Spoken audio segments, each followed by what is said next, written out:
बहू शुभ नहीं है। कमरे से बाहर आप जाएंगे या मैं चली जाऊं? मैं अब आपके साथ एक पल नहीं रहना चाहती। दम घुटता है मेरा यहाँ। हाँ, जैसे कि मैं तुम्हारे साथ रहना चाहता हूँ। तो डाइवोर्स ले लीजिए मुझसे। क्यों ही आप मेरे साथ रहते हैं? अपनी माँ के साथ रहिए, अपनी बहन के साथ रहिए, अपनी बहन के बच्चों को ही अपना बच्चा समझ के पालिए और पोसिए। अपने बेटे बहू के कमरे से जोर जोर से ऐसे चिल्लाने की आवाज सुनकर सुमित्रा वहां भाग कर आती है। आज तक हमारे घर में ऐसी चिल्लम चिल्ली नहीं हुई बहू। आए दिन तुम दोनों के कमरे में ऐसे चीखने चिल्लाने की आवाज आती है कि मेरी रूह कांप जाती है। अच्छा लगता है क्या? घर में तुम्हारे पापा जी भी है, वो हार्ट पेशेंट है। बाहर पड़ोसी भी सुनते हैं ये आवाजें, सब बातें बनाने लगे हैं बहू। अच्छी बात है ना मम्मी जी की बातें बन रही है। और आप बताइए सुमित, कमरे से बाहर आप सो रहे हैं या मैं सोने जाऊं? क्योंकि मैं गई ना बाहर तो बस हॉल तक नहीं रुकूंगी, मोहल्ले तक जाऊंगी इस बार। हाँ। और बिस्तर से तकिया उठाकर सुमित जनवरी को ठंड में भरी रात में हॉल में बिना रजाई के ही सोने चला जाता है। अपने बेटे की ऐसी हालत देखकर सुमित्रा अपने कमरे में जाकर फूट फूट कर रोने लगती है। कैसे अशुभ पैर की बहू ले आए जी हम। क्या सोचा था और क्या हो गया। हमारे घर की शांति ही खत्म हो गई जी। जीवन तो यही है सुमित्रा जी, हर कदम पर जंग है। न जाने हमसे क्या भूल हो गई। ये कहानी शुरू होती है सुमित्रा निवास से, जहाँ घर के सभी लोग नई बहू के आने के स्वागत में नजरें बिछाए बैठे थे। अरे भैया, आपने दरवाजे पर तो फूल लगाए ही नहीं, और ये सीढ़ियों पर कैसे गेंदे के फूल लगा दिए आपने? प्रिया आएगी तो सोचेगी हमने पैसे बचा लिए। ये सारे गेंदे के फूल हटाकर यहाँ गुलाब के फूल लगाइए और फर्श पर गुलाब की पंखुड़ियाँ बिछा दीजिए। ठीक है ना मम्मी? आखिरकार मेरे इकलौते छोटे भाई की दुल्हन आ रही है। मामी आएगी, मेरी मामी आएगी। सबसे ज्यादा खुश ना आज यही लग रहा है। आखिरकार इसकी नई मामी जो आने वाली है। बैठे रहना मामी की गोद में। आज से तो मैंने तुझे तेरी मामी के हवाले कर दिया। और जिस बहू का इंतजार स्नेहा और सुमित्रा कर रही थी, वो सुमित का हाथ पकड़े गाजे बाजे के साथ दरवाजे पर पहुंचती है। अरे मम्मी, जल्दी से आरती की थाली लेकर आओ, देखो प्रिया आ गई है। ये ले बहू इस घर की चाबी। आज से यह घर तेरे हवाले हुआ।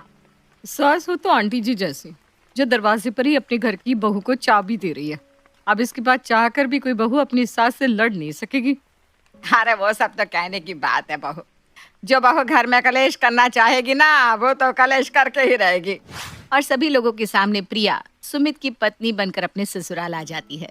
सारी रस्में होने के बाद सभी मेहमान अपने अपने घरों को लौटने लगते हैं। बहुत ध्यान रखना, कोई भी मेहमान खाली हाथ ना जाए। सभी के लिए अच्छे से गिफ्ट्स और ड्राई फ्रूट्स पैक करके देना।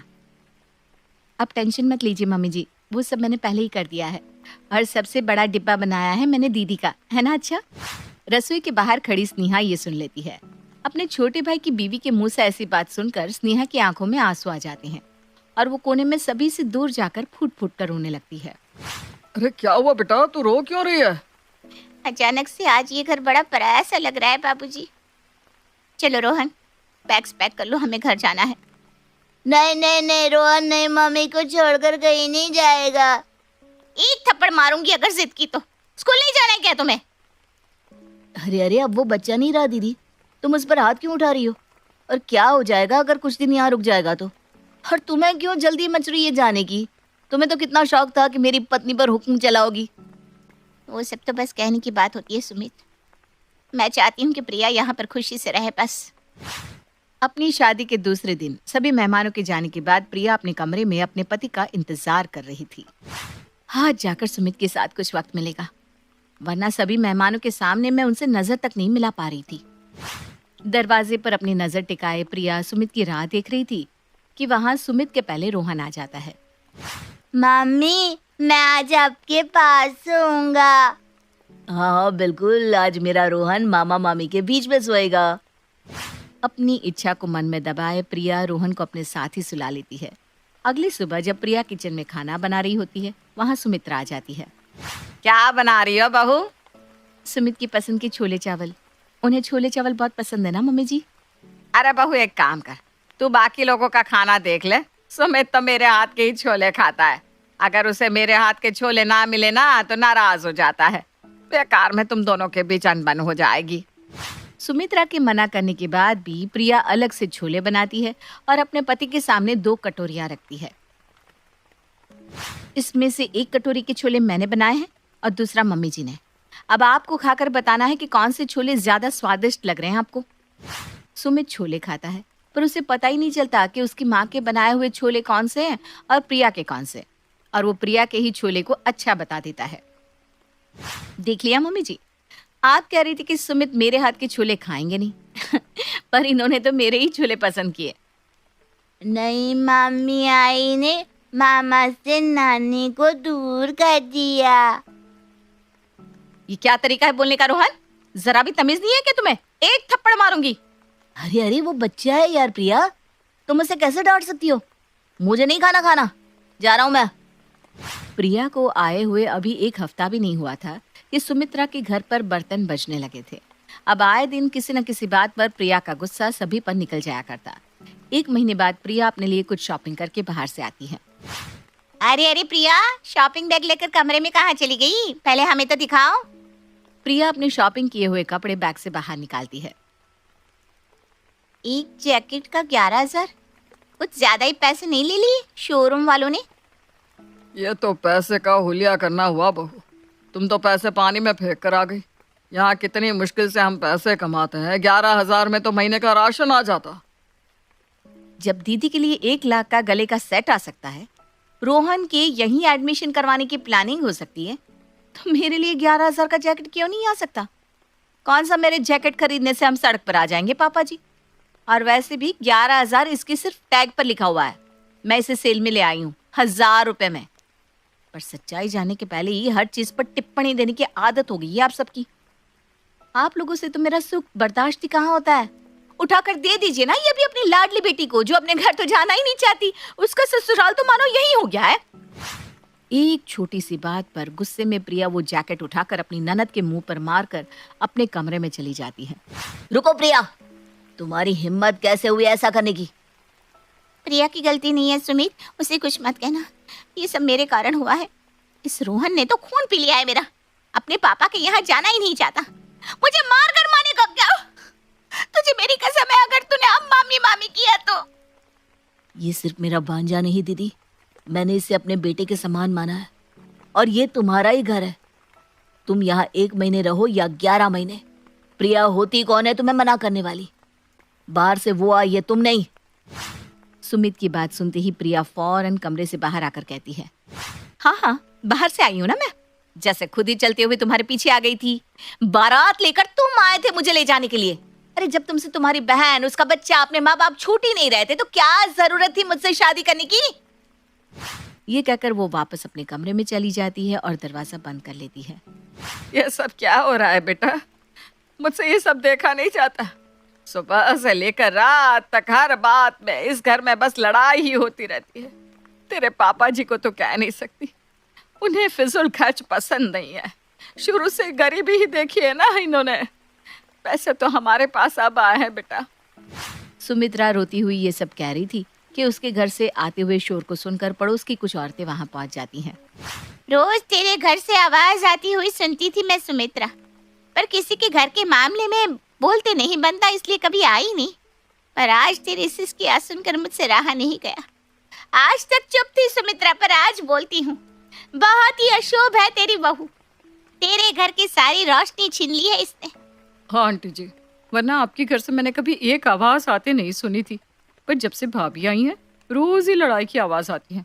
मैं तो कहती हूँ अभी ज्यादा दिन हुए नहीं है, डाइवोर्स करवा दीजिए और फ्री कीजिए सुमित भैया को इस रिश्ते से।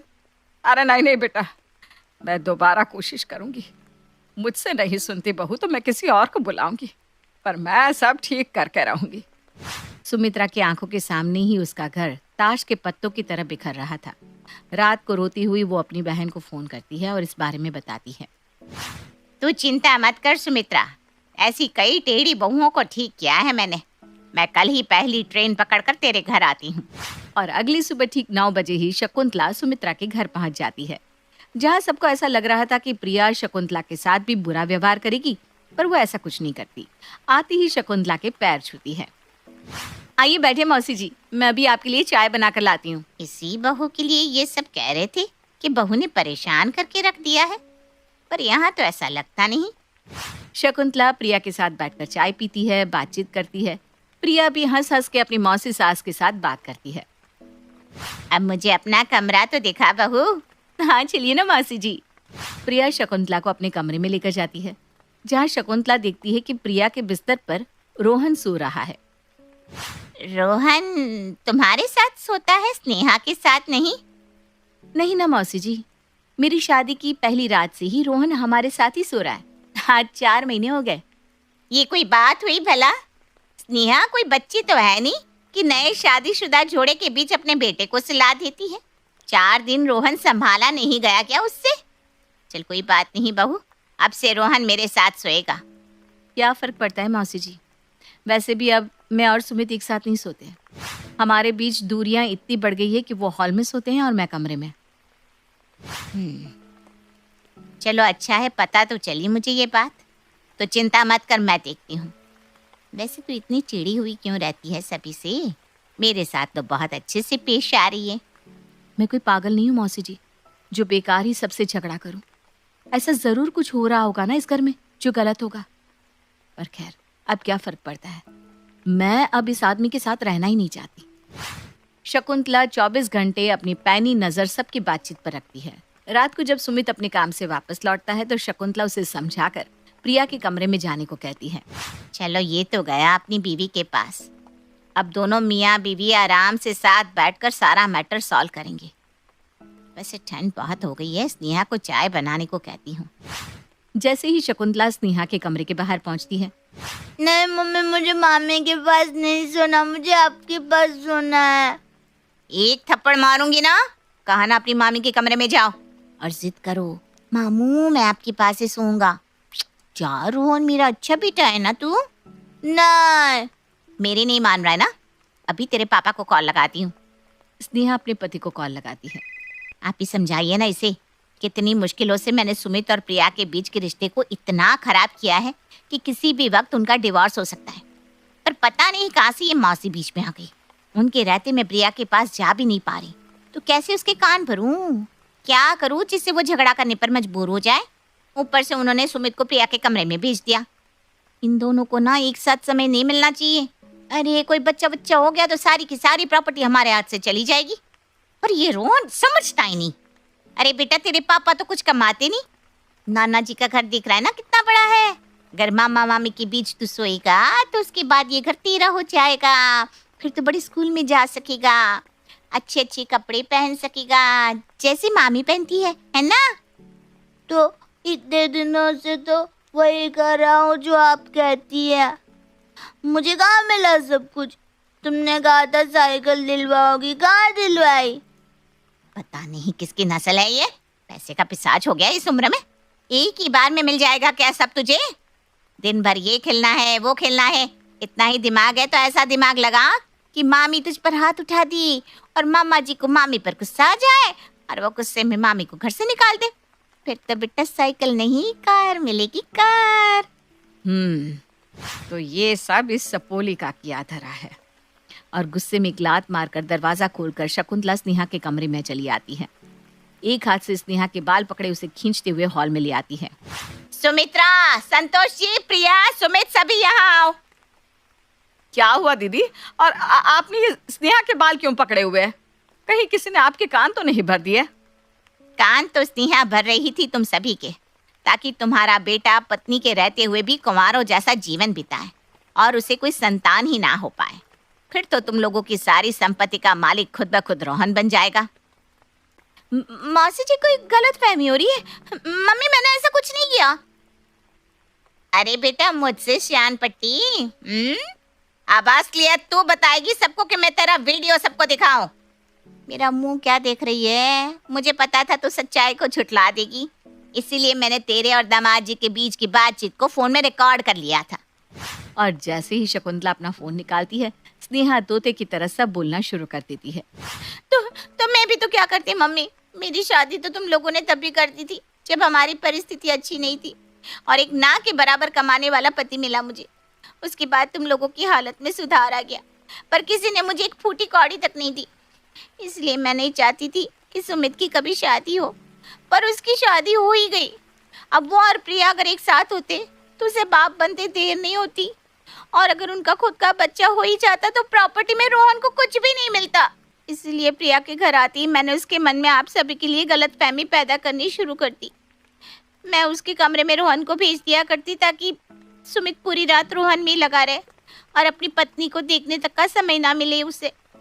फिर मैंने एक दिन प्रिया के कान में ये बात भी डाल दी कि सुमित के मन में कोई और लड़की है, इसलिए वो प्रिया के करीब आना नहीं चाहता। अब ऐसी हालत में कोई भी अच्छे घर की लड़की उस नाम के रिश्ते को खत्म ही कर दी थी ना। मैंने हमेशा रोहन को अपने बेटे से बढ़कर माना है दीदी। तुम्हें कुछ चाहिए था तो मांग लेना था, ये सब क्यों किया तुमने? निकल जा इस घर से स्नेहा, मुझे ऐसी बेटी नहीं चाहिए। सुमित्रा फौरन अंदर जाती है और स्नेहा का बैग पैक कर उसे बाहर लाकर दे देती है। वो रहा दरवाजा, निकल जा बाहर।